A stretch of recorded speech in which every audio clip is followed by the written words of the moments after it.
Afrique du Sud, South Africa, le pays de Nelson Mandela, le pays on appelle ça des Makaya. Hein? C'est quoi? C'est les Makaya? Non. Bref, l'Afrique du Sud, on va parler des faits, d'informations, des divers d'Afrique du Sud aujourd'hui. Premier divers en Afrique du Sud. Est-ce que vous savez que Zelensky veut venir en Afrique du Sud? Bon, on parle de ça en deuxième. Commençons par le plan d'investissement de l'Union européenne. Les Blancs veulent investir en Afrique du Sud. Le 13 mars 2025, l'Union européenne a annoncé un plan d'investissement de 4,7 milliards d'euros en Afrique du Sud, visant à soutenir la transition énergétique, à améliorer la connectivité et à renforcer la productivité locale des vaccins. L'Afrique du Sud, South Africa, pas produire les vaccins. Bon, ça on sait qu'ils produisent déjà depuis. Vous avez vu la compétition Covid qu'il y avait eu pendant que Johnson & Johnson de l'autre côté disait bon, on a un truc là, pendant que on l'appelait quoi, chez les Chinois, c'était quoi, Sinopharm. Pendant que ceux-là disaient, l'Afrique du Sud aussi se battait, ils disaient quand même quelque chose. Donc aujourd'hui, vous voyez, l'Union européenne veut injecter plus de 4,7 milliards d'euros pour aider l'Afrique du Sud à développer certains secteurs comme l'énergétique, améliorer la connectivité, Internet et tout le bazar, comme vous connaissez, et à renforcer la production locale des vaccins. Vaccin de quoi? Je ne sais pas. Rappelez-vous qu'à plusieurs reprises, on a dit avoir trouvé le remède du VI, voilà, en Afrique du Sud.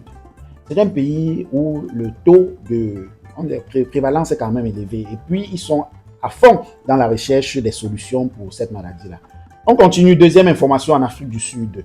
Visite du président ukrainien. C'est qui? Le marionnette, bien la marionnette, le sketcher, le théâtreur, l'homme de théâtre Volodymyr Zelensky. Il va aller en Afrique du Sud. J'espère qu'il ne veut pas aller là-bas faire ses tours de passe-passe et s'en sortir avec une valise d'argent. C'est un monsieur, quand il passe quelque part, son degré de commercial est très élevé. C'est un vendeur hors pair, hors échelon, émérite. Donc, le 7 mars 2025, il a été annoncé que le président ukrainien Volodymyr Zelensky devait se rendre en Afrique du Sud. Et voilà, apparemment ça a été reporté. Et on parle, bon, il devait se rendre le 5. En fait, il a annoncé le 7 mars que le 10 avril, il devait se rendre en Afrique du Sud. Voilà. Pour s'entretenir avec le président Cyril Ramaphosa dans le cadre d'efforts visant à promouvoir la paix entre la Russie et l'Ukraine. Voilà. Voilà ce qu'on veut souvent. Voilà un pays africain qui est stratégique. C'est Volodymyr Zelensky, la marionnette occidentale. Volodymyr Zelensky, le sketcher, le comique, tout ce qui va avec, tout ce qui va, voilà. C'est lui qui veut se déplacer vers l'Afrique du Sud, vers Cyril Ramaphosa. Notre frère Cyril Ramaphosa, frère africain. Il se déplace vers Cyril Ramaphosa pour demander, discuter avec lui et voir dans quelles conditions Cyril Ramaphosa et l'Afrique du Sud peuvent intervenir dans les négociations pour le retour de la paix entre Volodymyr Zelensky et Vladimir Poutine, ou alors entre l'Ukraine et la Fédération de Russie, les big, les grands. On y va avec la troisième information. Coupure d'électrique par Eskom en Afrique du Sud. Vous n'allez pas connaître, c'est vrai, vous n'êtes pas habitué. Le 9 mars 2025, Eskom a annoncé des coupures de niveau 3 en raison de défaillances opérationnelles affectant l'approvisionnement électrique à travers le pays. Comme pour dire que même en Afrique du Sud, les néo a les cousins. Ouais. Dame SEG du Gabon. Vous avez des cousins en Afrique du Sud. Les néo, vous avez des cousins en Afrique du Sud. J'espère que vous étiez au courant. Eskom, il y a les néo au Cameroun. Dame SEG au Gabon. Eskom en Afrique du Sud. Ils ont coupé aussi la lumière. Voilà. Donc, c'est pas seulement dans nos pays bizarres, même dans les meilleurs pays d'Afrique, il y a le délestage. Voilà. Donc, on peut au moins profiter de ça pour dire que le délestage est une bonne chose. Pourquoi pas? Voilà. Qu'est-ce que vous en pensez? Dites-nous en commentaire. L'Afrique du Sud, Eskom, affectant l'eau et l'approvisionnement électrique à travers le pays. On n'a pas dit à travers le pays. C'est chaud. Voilà. Quatrième information de l'Afrique du Sud.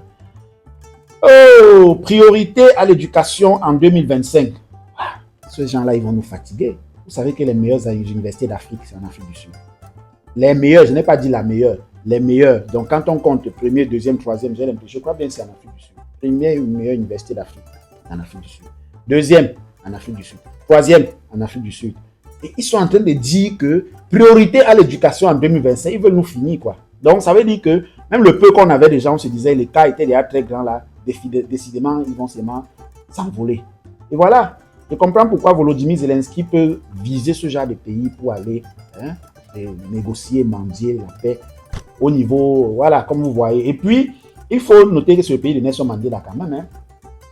Quand ces gars ont souffert, les autres pays étaient dans l'ambiance, dans la joie. On buvait le champagne, on buvait pendant que là-bas, l'apartheid faisait ravage. Et ça, c'est parce que les Noirs de ce pays ont bagarré pour avoir cette liberté-là. Aujourd'hui, comme c'est bon, comme c'est doux, comme c'est, voilà, on dit c'est bien, on voit, on a envie. Et vous allez voir bientôt les Noirs des pays africains, c'est les Noirs aussi là-bas, mais les Noirs de nos pays africains, Cameroun, autres pays et autres là, vont aller envahir là-bas.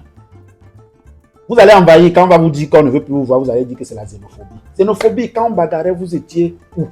Il n'y a pas aussi dans votre pays où on peut bagarrer. Hein? Le père là-bas, là, il a décidé que c'est comme ça que ça va être. Bref, on ne dit pas de bagarrer, hein? On passe dessus. Il ne faut pas qu'on parle des choses délicates au Cameroun. Et c'est le père là où il est. Hein? Déjà que même les plus pauvres, les chômeurs ont déjà cotisé pour payer sa caution. 50 millions. Ils n'arrivent pas à manger le pain, mais ils ont 50 millions pour payer la caution du boss, du père, du vieux, du répé.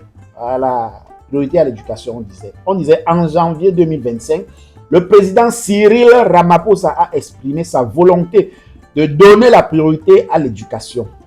Comme si ce n'était pas déjà prioritaire, alors que l'écart est très grand comme ça. Est-ce qu'on s'en sortira? Bon, on dit quoi? En mettant l'accent sur l'amélioration des compétences de lecture et d'écriture chez les enfants, voilà, par exemple. De ce côté-là, quand même, ils ne sont pas les premiers. Hein. On va dire ça. Hein. Notamment à travers l'enseignement, les enseignements bilingues basés sur la langue maternelle. Et de quelle langue maternelle il s'agit? La langue maternelle en Afrique du Sud, c'est quoi? Français? Anglais? Anglais. Mais il y a le Zoulou, Voilà. Voilà, bref. Voilà, le président Ramaphosa a décidé de mettre un accent sur l'éducation pour creuser davantage le fossé qu'il y a entre l'Afrique du Sud et les autres pays d'Afrique. On parle encore de quoi? Accord de coalition pour un gouvernement. Voilà, donc les accords de coalition pour le gouvernement sud-africain en juin 2024, l'ANC a conclu un accord de dernière minute pour former un gouvernement de coalition reflétant les changements politiques majeurs dans le pays. Ça, c'est ce qu'on appelle la démocratie. La démocratie, c'est pas ce que les Blancs, les Occidentaux ont amené là, non.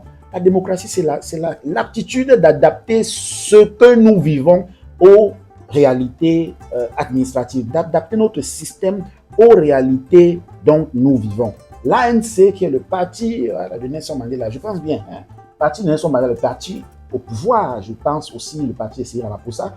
Je peux me tromper là-dessus, je n'ai pas vraiment fait des recherches pour me rafraîchir la mémoire avant de prononcer cette phrase. Bon, l'ANC, c'est quand même le parti majeur en Afrique du Sud, ça on le sait.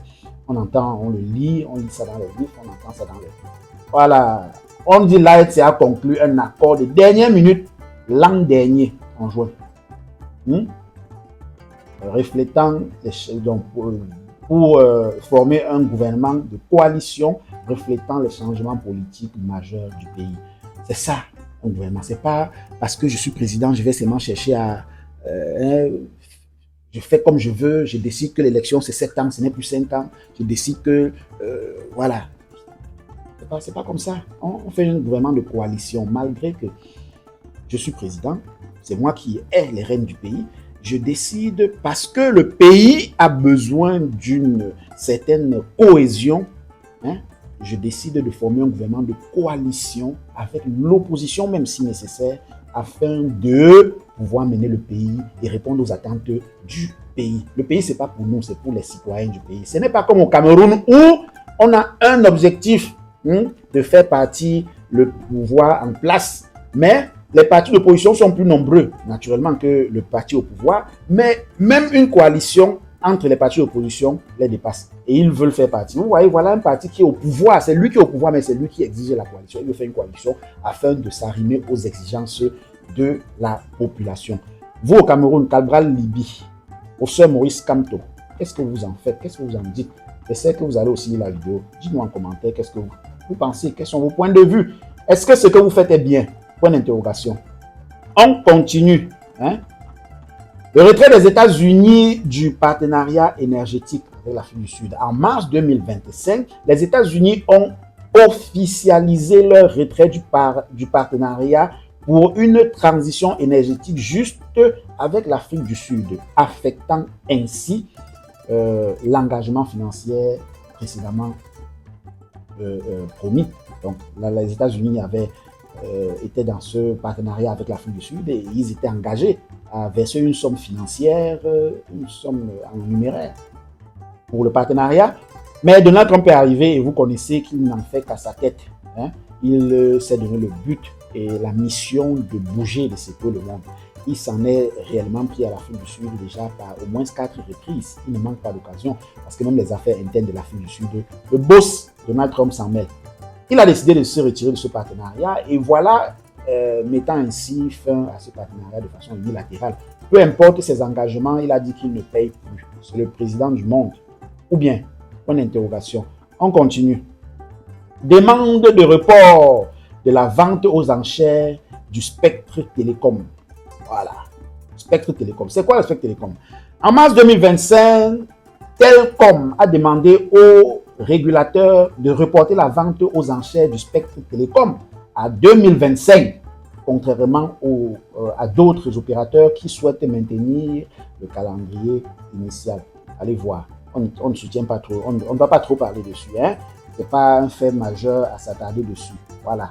On continue. Augmentation des cas de MPOX, Mpox, dans le sud Kivu. Ben, on va dire quoi? Sud Kivu, ça c'est au Congo. Information infiltrée. On va appeler ça une information infiltrée dans la préparation de notre présentation. Une information s'est glissée. C'est glissé. Ce n'était pas prévu être là-dedans. Elle s'est glissée dans la présentation. Mais on va quand même la présenter. Puisqu'elle a réussi à se glisser et que c'est une information africaine, on va la présenter dans les informations de l'Afrique du Sud. C'est son gain, c'est sa chance. Augmentation des cas de Mpox, dans le sud Kivu. En août 2024, il a été rapporté que le sud Kivu était l'épicentre de la résurgence du virus Mpox en République démocratique du Congo. Voilà, avec une augmentation alarmante des cas. Ça s'ajoute à une série de beaucoup de problèmes victimes dont le Congo est victime, le Rwanda qui agresse ici, les M23 qui agressent là-bas, le Mpox ou Mpox. Voilà, c'est cette maladie bizarre, c'est ce virus bizarre qui agresse. Finalement, le géant d'Afrique est un peu fragilisé. Je ne sais pas si c'est finalement de l'intérieur, de l'extérieur ou bien du haut, du bas. Mais rien ne va au Congo. Est-ce que les églises là ne sont pas pour quelque chose? Est-ce que ce n'est pas l'excès d'églises là? Dieu n'est pas en train de se fâcher du Congo? Ça m'a tout l'air d'une malédiction au Congo. Qu'est-ce que vous en pensez? Point d'interrogation. Dites-nous ce que vous en pensez en commentaire. Finalement, c'est quoi? M23, Rwanda, même le voisin d'à côté, même le frère, Mpox. Qu'est-ce qui arrive au pays des danseurs? Au pays des Kwanzaa. Les Kwanzaa, c'est les décapages. Le pays des décapés. Au Congo, même les hommes se décapent. Et puis, c'est une tradition. Donc, ce n'est pas un complexe. C'est une tradition au Congo. Qu'est-ce qui arrive aux Congolais? Excès d'église? Est-ce que Dieu est fâché? Point d'interrogation. Point d'interrogation. Bon, on va continuer en disant pour l'Afrique du Sud que Le Burkina Faso a rossé l'Afrique du Sud, je pense, de 3 buts à 1, 2 buts à 0. Il y a eu 17. Le Burkina Faso, décidément, dévaste tout. Fesser le Cameroun, fesser l'Égypte, fesser l'Afrique du Sud. Finalement, l'Afrique du Sud a pris 2 buts. Et voilà. Burkina Faso, premier de la poule. Voilà pour les informations de l'Afrique du Sud d'aujourd'hui. Restez connectés pour les informations d'autres pays. On va faire le tour de l'Afrique. Et à partir d'aujourd'hui, c'est comme ça. Hein? Abimte.